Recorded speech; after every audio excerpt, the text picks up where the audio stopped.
The NHS is the victim of a massive cyber attack. 39 hospital trusts and GP surgeries are affected.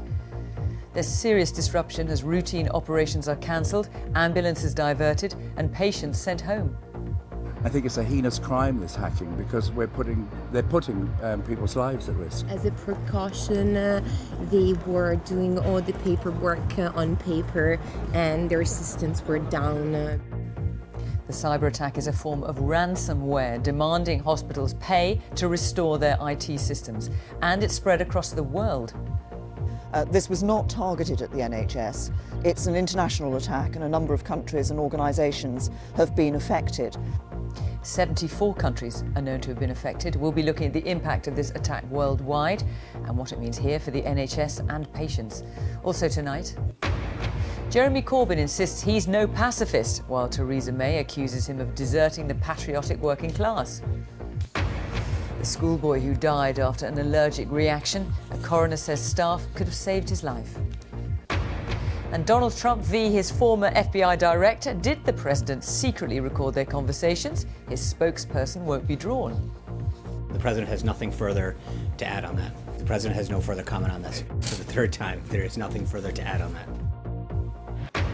And coming up in Sports Day on BBC News, Gloucester were hoping to win the first major trophy of the Rugby Union club season in the final of the European Challenge Cup against Stade Francais.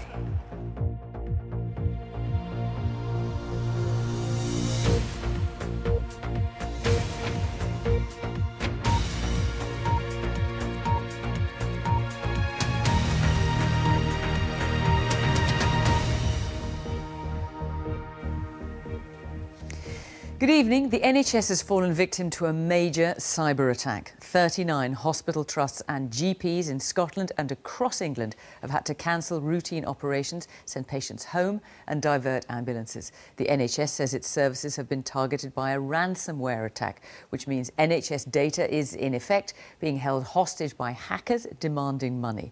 Dozens of other facilities have shut down their email and computer systems as a precaution. The scale of the cyber attack on the NHS is unprecedented. It's been declared a major national incident disrupting hospital and trusts from Glasgow, Dumfries and Carlisle, Blackpool and York to some of the big teaching hospitals in London and services in the south of England. The Prime Minister says the incident is part of a wider attack affecting organisations around the world. It's thought 74 countries have been affected. Our first report tonight is from our health editor, Hugh Pym.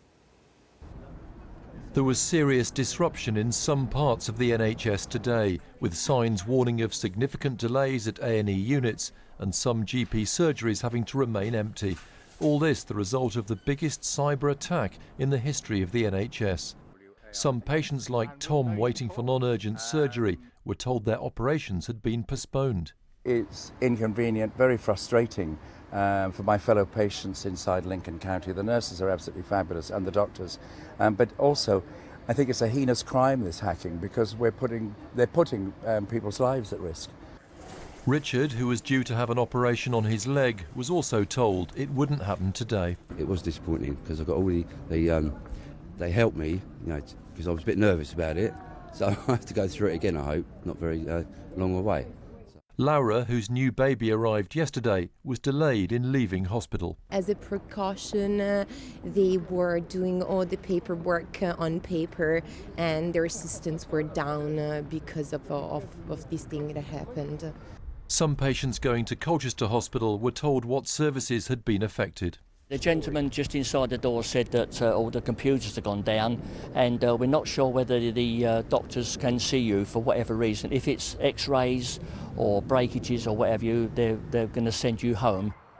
It's happened before. At this hospital trust covering North Lincolnshire and Goole, IT systems were closed for 3 days as a result of a cyber attack last autumn. Hundreds of operations and patient appointments were postponed. People were told to go to A&E only if it was really necessary. There were warnings then that NHS IT was vulnerable. And today, staff logging in at some other hospitals found this on their screens, with a message saying your files are encrypted. If you want to recover them, you need to pay up. Ransomware, a hidden program used by criminal hackers, was to blame. In a statement, NHS Digital, responsible for IT, said a number of NHS organisations have reported that they've been affected by a ransomware attack. This attack was not specifically targeted at the NHS and is affecting organisations from across a range of sectors. At this stage, we don't have any evidence that patient data has been accessed. NHS England said it wanted to reassure patients that in the event of emergencies they should visit A&E as normal, but some GPs are warning there'll be disruption at least into early next week. There will be referrals that GPs have made this afternoon or wanted to make for referral that will now have to be processed on Monday, hoping that everything is back up and running.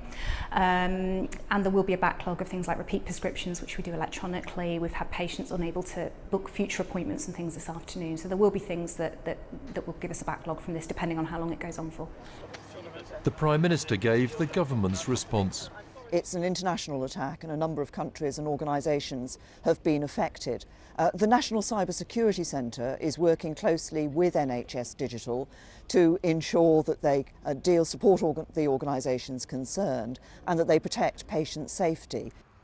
Some hospitals and GP surgeries in Scotland have been caught up in the cyber attack. The Scottish Government, like ministers at Westminster and NHS leaders, will be trying to assess the extent of the problem and contain it over the weekend. Hugh Pym, BBC News. Well, similar ransomware attacks have been reported at organisations in 74 countries across the world, including the US, China, Russia, Spain and Italy. Security analysts believe the incidents are all linked. Our technology correspondent Rory Cellan-Jones has more. It looked at first like an attack just on hospitals in the UK, but it's now becoming clear that this malicious software has run riot around the world. Russia, the United States and many points in between have been hit by what's now a common form of cybercrime. Ransomware has become a tool of choice for an awful lot of criminals simply because it's very, very easy to make money very quickly. You can buy ransomware online for as little as $39. It's quite cheap. At the top end of the market, it comes with an awful lot of support and payment systems to help you get your money. So how does ransomware work? Well, it often arrives in the form of a link in an innocuous-looking email. When you click on that link, the malicious software is downloaded and spreads rapidly through your network, locking up all the files on it. Then a message flashes up on screens warning that if you want your data unlocked, you'll have to pay a ransom, often in Bitcoin, the virtual currency. The irony is that security experts think a hacking tool allegedly leaked from America's National Security Agency in April may have been used by the attackers. Microsoft warned about the threat this vulnerability posed, but said anyone who'd installed a security update to Windows software the previous month would be okay. The worry is that many health service computers may not have been updated. The NHS is vulnerable because typically it hasn't invested enough in computer security. They're using old computers, old systems, and if they don't keep them properly patched, they will keep on getting hit by attacks like this. The Health Service will point out that it's just one of many organisations around the world affected by this attack, but it now faces what could be a lengthy process of cleaning up its computers and making the network safe again. Rory Cellan-Jones, BBC News. Well, our health editor Hugh Pym is at the Department of Health in central London. So, Hugh, what's the latest there? Presumably people in the building behind you busy trying to get the NHS IT system back up and running. Yes, Fiona, officials here at the Department of Health have been working late this evening. The Secretary of State, Jeremy Hunt, has been here, keeping in touch in turn with NHS leaders who've been trying to gather information from right around the system. It's a very disparate system and trying to work out exactly what's happening takes time. It was a few hours this afternoon before the centre really could give any information about how badly services were affected. There does seem to be a consensus that around 40 organisations have been affected. It's not clear how many of them are trusts, hospital trusts, how many are GP practices and other NHS groups. Just to put that in perspective, there are more than 200 NHS bodies in England. Now, the priority over the weekend will be to try to help hospitals and other NHS facilities stabilise their systems and try to get back to normal. There will be a debate to be had about how vulnerable the NHS is, how much investment there's been in IT to avoid this sort of thing. But as one Whitehall source put it to me tonight, that's a question for another day. The priority right now is stabilising the system. And what about the likely disruption for patients? I mean, how badly will it affect them? Obviously, it's already affecting them from now. And how likely is this? How long is this likely to go on? Well, NHS leaders are making clear tonight that emergency A&E urgent care is there as normal for people who need it. But when it comes to routine surgery, outpatient appointments, as we've been hearing, quite a lot postponed today, likely that more will be postponed on Monday and maybe Tuesday. And that, of course, will create a backlog which could run for some time because the NHS is under such pressure. GPs too saying that they've been affected in some areas. That'll affect appointments and prescriptions and so on. So it's really not clear how long it'll last, but almost certainly well beyond the weekend. Hugh Pym at Department of Health, thank you. Jeremy Corbyn says the war on terror isn't working and Britain needs a fresh approach. In a speech outlining his foreign policy, he said he wasn't a pacifist and could see circumstances in which he would involve Britain in a war. But he warned against what he called a bomb first, talk later approach. Mr Corbyn accused Theresa May of pandering to Donald Trump, who he said was making the world a more dangerous place. Here's our deputy political editor, John Pienaar. He's used to it now, all the attention, and not always friendly, though he still tries to be. Yeah, don't push each other, OK? Labour's campaign is so much about Jeremy Corbyn, his character, ideas he's held dear for 30 years, though some in his party wish he hadn't, like defence. And today, the Labour leader was holding to his oldest and deepest convictions, writing off years of Britain's way of war against international terror. The fact is that the war on terror has been driven, which has driven these interventions, has not succeeded. It has not increased our security at home. In fact, many would say just the opposite. But this, Britain's leader on side and alongside with Donald Trump, was not Jeremy Corbyn's answer. More talking, less fighting, yes, and a lot less coziness with Washington if Labour wins. Britain deserves better than simply outsourcing our country's security and prosperity to the whims of the Trump White House. So no more hand-holding with Donald Trump.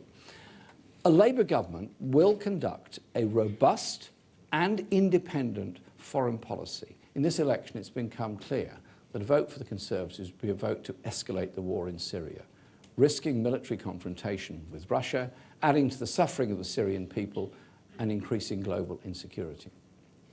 The message, when facing terrorism, time somehow to rely on peace and diplomacy. But what about Britain's nuclear deterrent? And Jeremy Corbyn's lifelong opposition to nuclear defence. For a potential Prime Minister, it's become a nagging question, a live election issue, and he knew it. I'm often asked if Prime Minister I would order the use of nuclear weapons. It's an extraordinary question when you think about it. Would you order the indiscriminate killing of millions of people? Would you risk such contamination of the planet that no life could exist across large parts of the world? That sounded like a no. He wanted nuclear defence reconsidered too. We cannot obviously decide what a review would decide, otherwise you wouldn't have a review. And what do you say to supporters of British military power when it's not clear in what circumstances you would ever order forces into battle, in or out of NATO, and including strikes against Islamic State? Think back to our history. I doubt many, if any, in this room would have questioned the legitimacy ultimately of the Second World War because of the catastrophe that had approached by the rise of the Nazis. But controversy today is about recent conflicts, British airstrikes on the so-called Islamic State in Iraq and Syria, which Jeremy Corbyn opposed. He's proud now that he joined the marches against the Iraq invasion in 2003, a war which drove down support for Labour in government. Today, he wanted British raids against IS reviewed. Would examine what they're doing straight away, examine what their presence is straight away, but above all, that fits in to the whole point I'm saying, that I would do everything I possibly could in order to reignite the peace process. Political opponents out campaigning too had their lines rehearsed and ready. A Labour Party led by Jeremy Corbyn that would simply chuck away our ability to defend ourselves. And I think that is crazy, and it's not the way I want to go. We see defence policy sucking in billions of pounds on Trident at a time when our conventional defence forces have seen cut after cut after cut. Approval for the leader's line here today, but Labour needs converts, lots of them. John Pienaar, BBC News. Well, Theresa May, for her part, was campaigning in the North East in an attempt to win over Labour voters. And as Mr Corbyn was outlining Labour's foreign policy plans, Mrs May accused him of deserting proud and patriotic working class people. Here's our political editor, Laura Koonsberg. Labour for the many, not for the few. What the Tories might expect, a raw reception in much of the North East of England. The Tories will ruin our environment. Can the Conservatives win round here now? No. It's a very small selection of people canvassing for the Tories, and we've got a huge following for the Labour. But inside, Theresa May believes she can swell these polite ranks of her supporters, trying to stir up national pride with talk of security and defence, while slamming her Labour opponents who've been in charge round here for a long time. Proud and patriotic working class people in towns and cities across Britain have not deserted the Labour Party. Jeremy Corbyn has deserted them. We respect that parents and grandparents taught their children and grandchildren that Labour was a party that shared their values and stood up for their community. But across the country today, traditional Labour supporters are increasingly looking at what Jeremy Corbyn believes in and are appalled. But can she really take the Tories beyond small pockets of the North East? Just look at the side of the bus to see how they hope how. For strong and stable leadership. Her name in giant letters. You almost need a magnifying glass for the party. We will deliver for Britain. Thank you. She may be well ahead in the polls, but the Tory manifesto isn't even published yet. How far can she really reach? I was Labour a few years ago when I first started voting, but my views are changing. Just the working life and what's happening in this world, in this country, my views are changing. And have you voted Tory before? No, I haven't. So you'll be voting Conservative for the first time? Yeah. And what is it that's changed your mind? Strong opinions on Brexit, and that's what I want to see the country go and stand alone and move forward that way. Getting on the road in the North East is part of a deliberate strategy, not just to try to win, but to pump up the majority. I've used virtually every form of transport you can think of in this election campaign, except horses. Haven't done that. Not yet. But however she travels, and whatever the polls say today, shifting huge numbers of votes in Labour territory is a hard sell. Theresa May has already been to more than 20 Labour seats, including some here in the North East that should traditionally be safe as houses. The Tories say she is selling a positive message, but every day they are trying to display contrasts between her and Jeremy Corbyn, brutally trying to strip away Labour's vote. Don't get anyone more important than the Prime Minister, do you? Convention suggests whole chunks of the north of England, Scotland and Wales just aren't safe for the Conservatives. But Theresa May wants to persuade you the country's future is only safe with her. Laura Koonsberg, BBC News, Tynemouth. The Liberal Democrats have confirmed they would legalise the sale of cannabis if they're elected. The party would allow licensed shops to sell the drug to people over the age of 18. People would also be able to grow cannabis at home and smoke at small social clubs. A coroner has called for changes in the way schools care for pupils with severe allergies after finding that a 14-year-old boy who collapsed during a detention and later died could have been saved by an adrenaline injection. The coroner said staff at Nasser Ahmed School in East London last November weren't familiar with his condition, and his medical kit contained no instructions on how to use his adrenaline EpiPen. Sarah Campbell reports. Nasser loved maths and science and wanted to be a politician. He also suffered with severe asthma and food allergies. His family have heard in detail how he came to die after having an extreme allergic reaction to an ingredient in a curry he had for lunch while at school.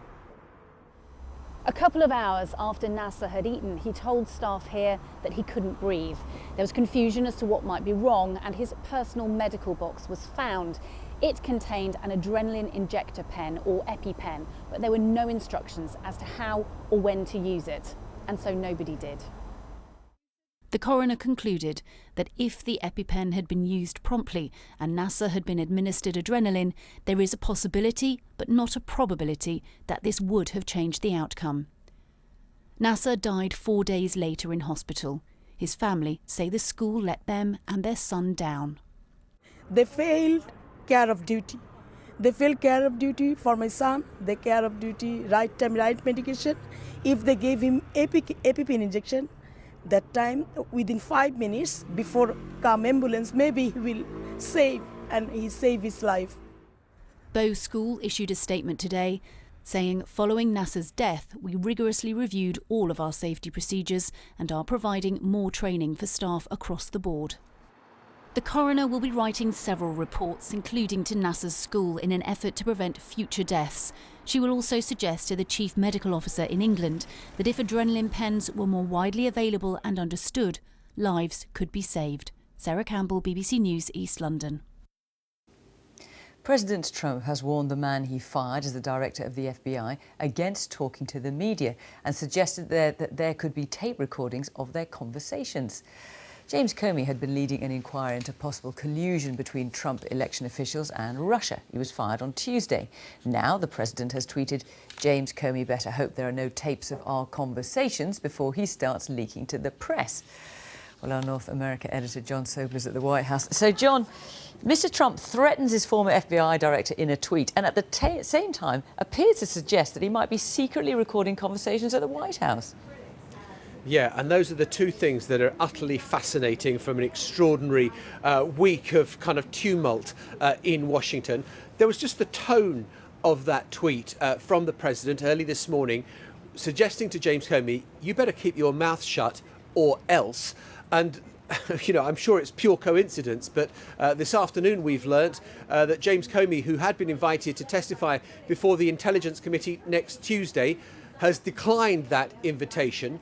But more remarkable still is the suggestion that there may be some kind of some secret recording devices in the White House where wherever you are, you're effectively being recorded, because it may be that there is a recording of a dinner that James Comey had with the president shortly after Donald Trump took office. Inevitably, it was the only question people wanted to ask at today's briefing with Sean Spicer. Did President Trump record his conversations with former FBI Director Comey? I assume you're referring to the tweet, and I've talked to the president. The president has nothing further to add on that. Are there recording devices in the Oval Office or in the residence? As I said for the third time, there is nothing further to add on that. Does he think it's appropriate to threaten someone like Mr. Comey not to speak? I don't think that's not a threat. He's simply stated a fact. The tweet speaks for itself. I'm moving on. Now, part of the reason that it's been so chaotic here in Washington is that people's stories have kept on changing. White House briefing people have said one thing, the president has then contradicted it a few minutes later. And the president has tweeted as well this morning that maybe the answer to that is to stop briefings altogether, because it's hard to give accurate information when things are changing so quickly. At the end of this week, it has been a rare week of tumultuousness and turbulence. And it's hard to believe that the thunderclaps are over yet. This could still go on for some time yet. Fiona. John at the White House, thank you. Let's take a brief look at some of the day's other news stories. Police forces have warned of an increase in the number of young people carrying knives and other weapons in schools. They say that more than 2,500 weapons were seized in schools in England and Wales in the past 2 years. The value of finance deals used to buy new cars has reached a monthly record. £3.5 billion of loans were taken out in March, a rise of 13% on the previous year. The Financial Conduct Authority has said it will investigate whether there has been irresponsible lending. The United States has signed a number of trade agreements with China in an attempt by Washington to reduce its trade deficit with Beijing. Among American firms to benefit will be beef and natural gas exporters, plus big credit card companies such as Visa and MasterCard. Football, and Chelsea clinched the Premier League title tonight with a 1-0 win at West Bromwich Albion. It means they have their hands on the trophy with 2 games to spare in what's been manager Antonio Conte's first season in charge, as our sports editor Dan Rowan reports. Season, however, and victory here at the Hawthorns would have to be earned. The visitors enjoying the better chances, but failing to break down a stubborn defence in a cagey first half. For their coach in his debut season. From the moment he arrived in England last year, the Italian's been an animated and passionate presence on the touchline. From goalkeeper to centre forward, and then when the squad players come in, they also perform at a very high level as well. So you can see there is that Antonio Conte's created a culture there of achievement, one of competition but healthy competition, and the players have delivered. When Chelsea play Watford here at Stamford Bridge on Monday evening, they and their fans will be able to celebrate a second Premier League triumph in just 3 seasons, re-establishing this club as the dominant force in the English game. And when you consider what went on here last season, it's an achievement that should not be underestimated. Jose Mourinho was sacked after a chaotic defence of the title, the club finishing 10th and failing to qualify for Europe. Chelsea hired Conte, but had to wait until the end of the Euros before the Italy manager was free to join them. There were 1 or 2 big signings, midfielder N'Golo Kante the player of the year, but the new coach has largely transformed an underperforming squad. I have to tell thanks to my player, because it's not easy to adapt new method and new philosophy, and also to work very hard to change totally your work if you compare the work of this season and the past. And there could yet be more success. Conte's also guided Chelsea to the FA Cup final. At the start of the season, of course, all the talk was about Pep Guardiola versus Jose Mourinho at the 2 big Manchester clubs. Instead, it's Antonio Conte's Chelsea who have prevailed with 2 games to spare and at the first time of asking. This is not a Leicester City-style miracle, of course, like the last season's Premier League. After all, Chelsea, one of the wealthiest clubs in the world. This is the 5th title triumph of the Roman Abramovich era, after all. Having said that, given last season, this represents a highly impressive turnaround in fortunes, and the sense is with this manager in charge, this could be a double winning season, of course, and then perhaps next this team can challenge for the Champions League again as well. Dan Rowan, thank you. The International Art Festival, the Venice Biennale, opens tomorrow, and some artists have decided to challenge the customary idea of countries having their own national pavilions to showcase their art. This year there are pavilions for imaginary countries, complete with their own unusual form of passport control. Our arts editor Will Gompertz has been taking a look. The whole point of the Venice Biennale is for countries across the world to have their own national pavilion in which to proudly present the work of one of their artists. But the notion of art belonging to nation states is becoming an increasingly anachronistic concept for many artists and curators, some of whom have set up alternative pavilions, such as NSK State, an imaginary country which we're all welcome to come along and join, although they have made it a bit of an uphill struggle. This is a state without rules or regulations, rights or responsibilities, although citizens do need to get themselves a passport. You've got to do all the boring admin stuff and hand over your fee to a passport officer who, in this instance, is a migrant seeking a European passport. So, in a way, the power dynamic has been turned on its head. You then go up this moving stair to an elevated office where you come along and hopefully pick up your authorised passport. Thank you very much.